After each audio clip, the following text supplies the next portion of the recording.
let's live one day at a time. I think, Asimwa, tomorrow you can show us.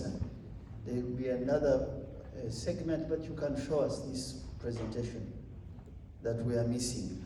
Let me start with Jakana Jackie, turnaround time. She's really asking for the rules, regulations on how this fund will be. And Alan, we did not prepare you, and I will explain why. Because we don't want you to tell us finality when we need to still gather what people are saying and thinking so that we can put a structure together with Kamanzi to answer to some of the things you heard Rwabwoogo is raising. Turnaround time, please note that, because I can't say 10 days, 15, I don't know now. All I know is that we're going to sit down and pick these ideas and see what works, particularly per sector, because each sector has some uniqueness. Wholesale, yet you also want your own brand. The balance between working through other brands, and then Uganda also wants a brand. Was that the question, Jackie? Is that what you meant? So a child has to sort of circle, then crawl, then walk, then run. Me, personally, I'm worried about the statements we make. Uganda can get $40 a kilo of coffee, roasted coffee. Yes, but there's a journey to that. There's a process and a plan to everything. It's good to dream, to have a vision, but it's important that you walk step by step. You have goals. So if I try and do wholesale and put my own brand, say, on coffee, which is a global commodity, I have to do what Wilson there is telling you. Spend money doing promotion heavy. Now, I also recognize that heavy expenditure is a fight in our country. Even at institutional level, institutions don't have enough resources to achieve their objectives. But even when they have an objective, the people to run institutions are not in the right mindset to deliver what should be done. So why I said, do your brand, but start with others. It's kind of to learn how to crawl, how to walk slowly, until you're sure that you can now remove the veil and say, now we can stand alone because we have, let's say, some 30 maybe is on the high side. In the US alone, we have 10 Endiro type of branded Uganda coffee, even if they may have their own separate brand, but they're running under the Uganda flag. We've created enough ecosystem to now say we can, from the tree to the cup, we can manage the processor. So it's a balance, but we have to strike it when we're still weak, we will get there. Now, if those who don't pay run away with money, what do you do? It's a very good question. It's very easy to demand money. It's another conversation when you ask for it. In fact, I also know, and many of you from Uganda know, that we have really learned how to individualize things and don't like to work together. So the rules on how you run a fund, for me, will not close one eye because it is Jackie who has taken the money. I think for me that's the starting point. One of the things you had Amos Tinyewa raise on beef is the bank went behind. The bank was trying to protect itself. Somehow to know, is this man credible? Maybe they did it wrongly. Maybe they communicated information poorly.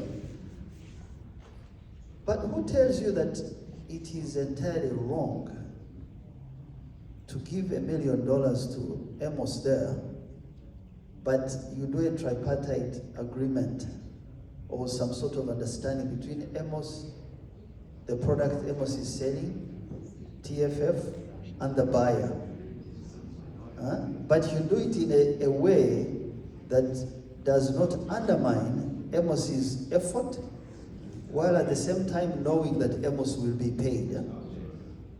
It's important because, and I like that, I think it's Rwabwoogo who said pre-qualify. Let us know you so that there are a few questions that will be asked when you come for the fund. And part of that is these trainings, these certifications, these books of accounts, so that it's easier to ask questions based on an idea, not based on the character of owners. Because owners often are not the managers of the business. The business can crash because of its own owners, but if you take them out, the managers can run a business successfully. There's a company we are trying to help. The owners destroyed it. They are going to destroy. I'm going through the same problems too, capacity or lack of funding. But they didn't run the loans very well. But they have a good brand. Whoever tests their brand wants it. But you cannot give money to them when the shareholders are still the current ones. You have to work with the brand and save them from themselves. So those issues are there. I think, Jackie, for me, the point is, let's not say I need money tomorrow and we bend the rules because we've been there, done it, bought a t-shirt. We run into problems. Let's get it right. So Alan, you'll constitute a smaller team when we go home. Wilson has warned us. Bring conversations here, take them home. And then just have that genuine interface of what needs to be done. And then we can announce those rules at another stage. Amos in here, where no bank qualifies to be an international bank. Sure. The understanding of what we do is rooted in what we know and what we have done. So it's not lack of money, but it's also lack of exposure on some of these instruments. What is this new? Taking an instrument to Singapore on capital markets and raise money, and just using the money you got as seed and don't touch it, but just use the instrument to raise more money. Is this new? It's not new, it's available. But it's not the way in the last 30 years we've been structured to think. So I agree with you. There'll be, when we say government, we mean at a point at which they make a commitment, and I hope you explained the locking up of the fund. I think that's where they should stop. Now, but they won't stop there because they gave you a startup, right? You can bring them into a role, bring them into, they are bringing me onto the table is not me owning the table. The elements on the table should be many more than government, should be private sector leaning. I hear that very well. And I agree with you because you'll have demands within 2 weeks. And 2 weeks the system will not respond if you work through government. It's the same procedures on money. We will walk through these procedures so that it is export-based fund or anybody trying to sell in another country, starting with your neighborhood and elsewhere. Okay? Moses, by the way, is not offending anyone. I just want you to not treat yourself harshly. We don't want to hear the sound of ourselves all the time, or the things we like to hear. Especially personally speaking, I like people who challenge me. So Moses doesn't, I don't know whether we had met, but I spoke to him. I called him now almost a year ago. I said, Moses, they have told me you've trashed the whole idea on how you do something in the US. And then he had 25 minutes of a lecture to me on the phone, and I listened. Okay? And when I listened, and you see, you listen, but you also know the structure and shape of your country. In my language, they say you shape the head according to how it is. So I say, okay, so Wilson is right. But how do I achieve what he's talking about differently? That's how we ended with trade representatives. It's a halfway house to what he wants. But see, if I tell a public official that I don't have lunch, I don't have breakfast, I don't have dinner, then he will start to think, so when do we go to the garden to plant? After planting, before we plant, we need to write a concept note. So it is endless. So I thought, let's work with what we are able to, in low tones, to trick them into getting where we want to be by going slow on this big idea where they will not give you resources, but see what you are able to do on your own, and they come along. So you are not offending anyone. The reason we came to discuss here is really twofold. First, the trading of this instrument is going to be done from here, from the US market. While the trading is in other countries, the thinking has been guided by the East Africa Chamber of Commerce and Kamanzi, and we wanted to take advantage of the Unaa event to start with the diaspora, to know, you guys to know what we're doing here. But we're also being strategic about doing this here, because when you speak publicly, you force government institutions to work, to act quickly. There's goodwill, but this goodwill has to be actualized. And by us taking this position, we're going back to say the cat is out of the bag, the genie is out of the bottle. We need to lock up this fund and start trading soonest. Wilson, do you understand? There's a bit of strategy around it. But it's also to warn the private sector exporters that things are not going to be business as usual. I know we want money, but we need to start being ready. We don't want to just filibuster the process and say, we are now ready. The first one is Moses. How many did you speak to? So there's a reason why we're here, really. It's not as if we wanted to come here and talk about local matters. There's going to be more conversation about local matters. Plus here is your bit Uganda. It's not just local matters. When you are here, you are in America, but the home issues hurt you. You all run away from Uganda. You don't have time. I agree with you. You need professional marketing. I think that those who left Uganda and are here know something that often we don't know. And while we are not asking you to be the marketing agency, you will not like us when you hear that we are marketing and we are not, because I hear that all the time. And you have the permission of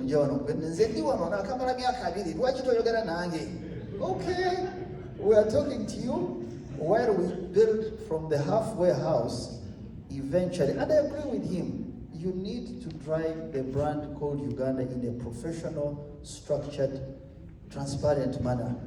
No country has no issues. Some countries are worse than us. Worse. But they do well when it comes to protecting their brand and their products. So for me, I'm providing some sort of pathway and classroom. Why do we have a hub? What's a hub? Really, it's a place where you sell coffee, but you sell other products. It's a place you can take online when you digitize your documents and say, this is how Uganda is doing. Because we have had loans given to us to create a website for real-time information. When you go to check, the real-time is 2019. It hasn't been updated. Yeah? We too are fished from the same lake. We work with the same people. But we try to pull ourselves to say, this little hub, there's a private sector interest running it. And all we need is companies of these young people to display, to charge a price. The person running the hub will charge a price, small percentage on sales, but he or she will display all of us. And when he does that, some 10 people will visit, 2 people will ask questions. And those 2 questions can generate by word of mouth more conversation about the country. It's a slow process, but it will get us to now demand the country needs to drive this brand of coffee or this position on products because there's more awareness. Yeah? So, you have told us to be serious. The paper people are there. A piripiri Gundo is exporting piripiri. And how much is a kilo of piripiri in Serbia? Serbia is not a rich country. Serbia, 100 grams is 3.5 euros. So 100 grams? How much? 300. So how much is a kilo then? Oh. 60. Times 10. That's 60 euros. So how much is that in Uganda shillings? About 250,000 shillings. About 230? 250? 250. How much is a kilo of chilies from Masaka? If I ask my sister. 700 shillings. How much? 700. Currently, maybe I can say currently we are buying it at 5,000 because it is not there because of lack of water here for a 5,000 shillings is what you buy from a farmer. Yeah, at the moment. But to go back down what she's saying, if when the rain comes. Yes.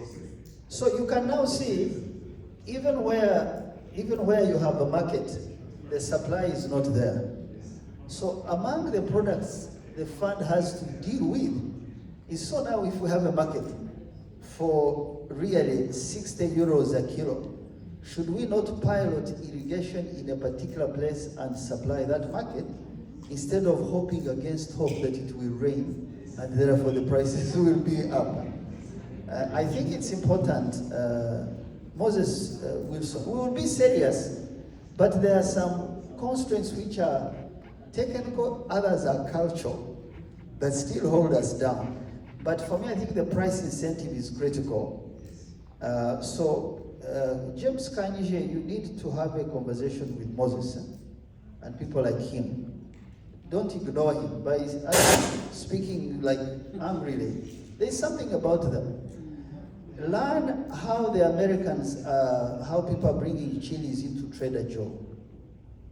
Because that will help you with the Serbians, where you have even much more goodwill than here, where a few questions are asked. I understood you because information matters. But it's not about, I don't think anyone in Uganda knew. Okay. Information is important. He works very well with Henrietta, and works very well with some people who do not work very well with government people, but me, I like the brutalness. So now the other, was it Dalian? Is that your name, Dalian? Dalian.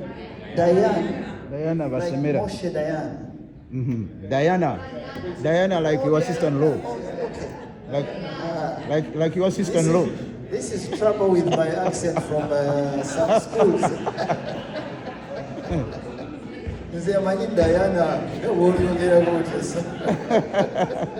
Diana. So I wanted your question to be answered by my sister Agnes on quality and standards.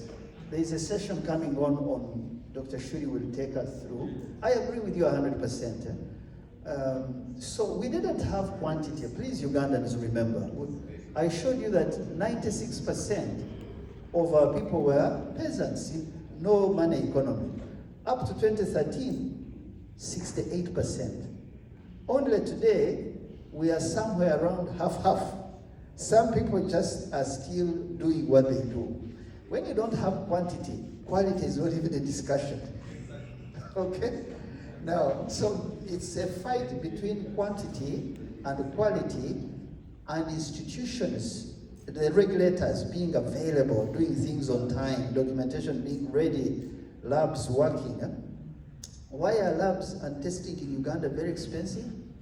When you use one beaker or a reagent in a lab in South Africa, it handles 150 other transactions.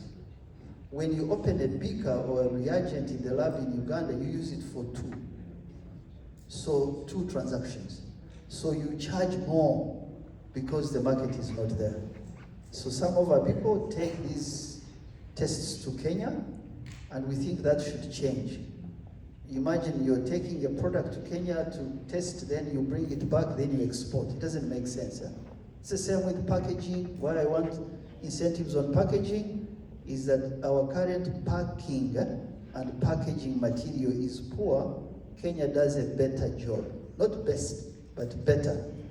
Now, so, but if I incentivize domestic consumption of coffee, I also incentivize producers of packaging material of a particular standard. Remember, coffee is not packed like groundnuts. Groundnuts are not packed like Sim. They're all different.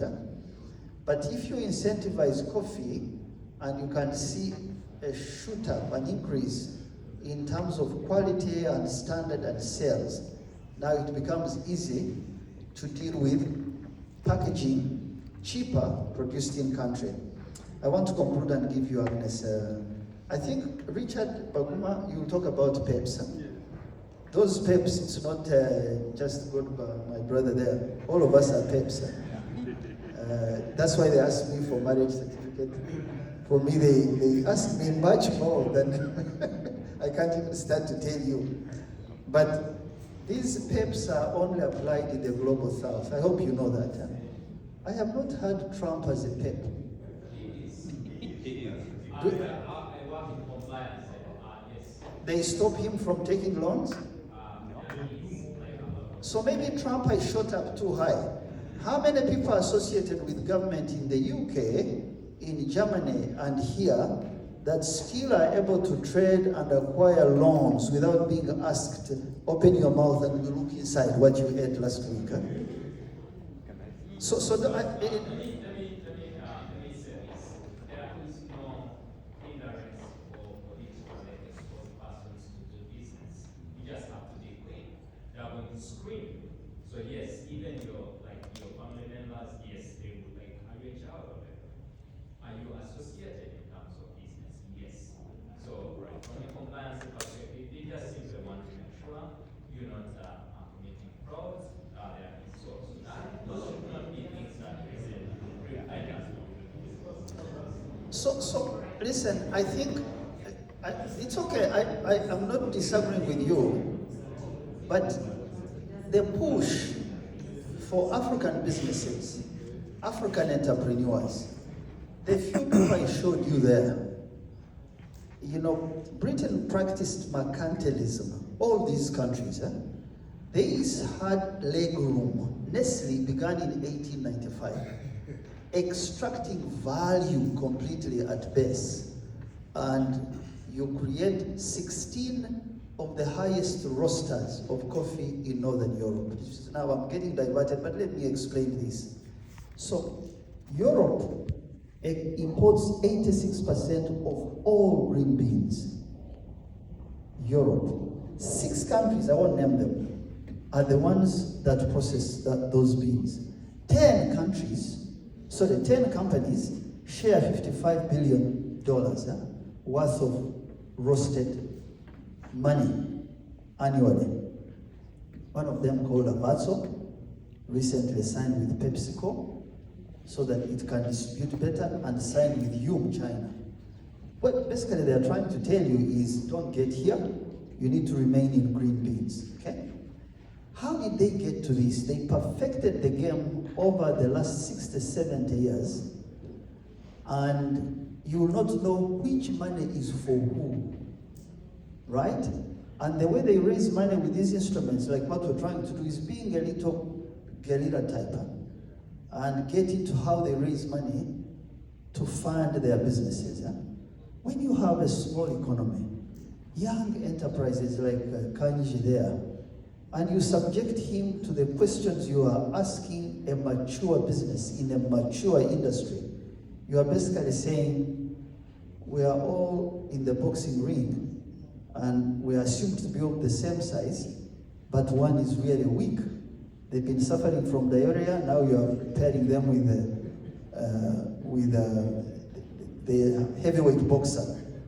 So you need to have your own standard as African countries to judge your compliance. That's how I feel. Some things have nuances that are cultural. It doesn't matter that I come from a particular family or I'm married in a particular family, so I must do wrong things. That's the assumption. Here the assumption is you are guilty. Before you arrive on the table, you are all thieves. You are all dangerous. The question should be, what's the strength of the idea? In whose bucket am I selling? What order do I have?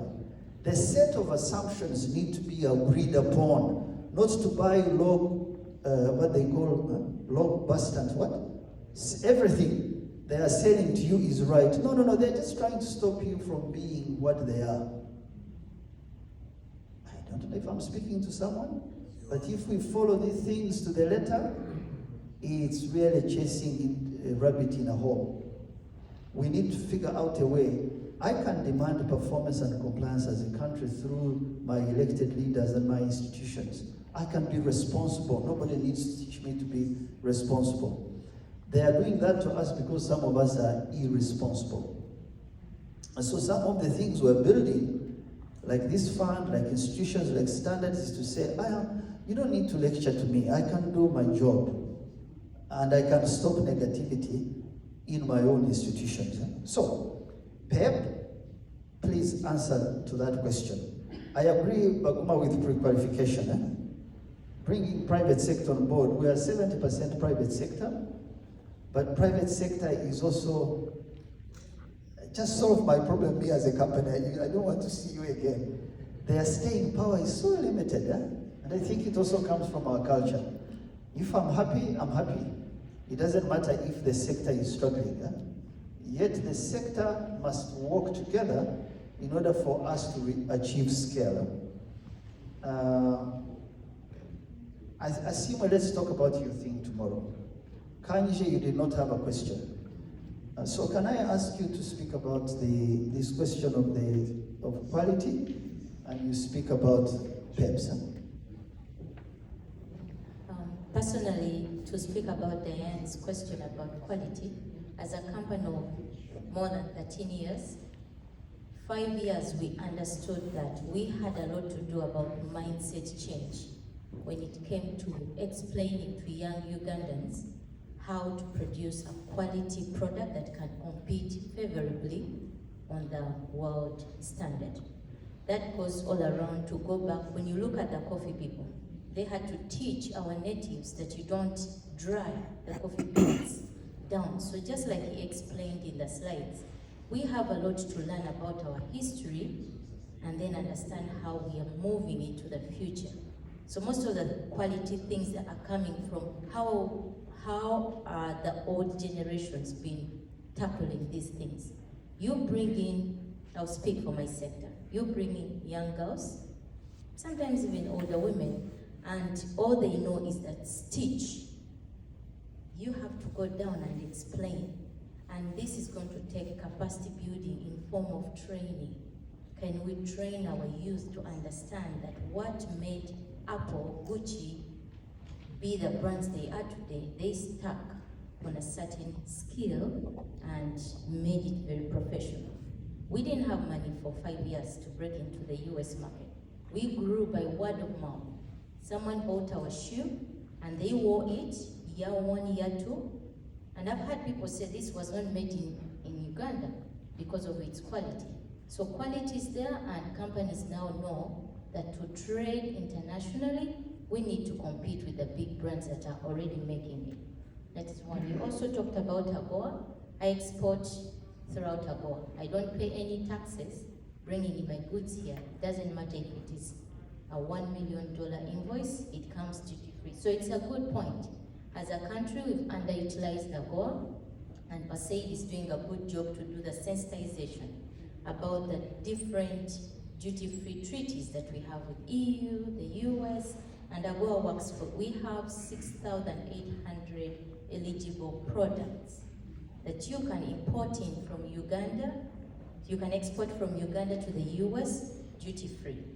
And with the TFF, these are things that will come on board to teach our different traders that you have this trade opportunity that you can export. I've been exporting here 10 years under AGOA, and Meg is doing it too, vanilla. So yes, AGOA was not, that the organizers will tell us when it will be spoken to, but today we were handling the fund, and that's why probably we didn't talk about it, but I just wanted to confirm that AGOA is there. Ugandans know about it. We have an AGOA office, and we are sensitizing Ugandans the opportunity to export into the US duty-free with the treaty. Thank you.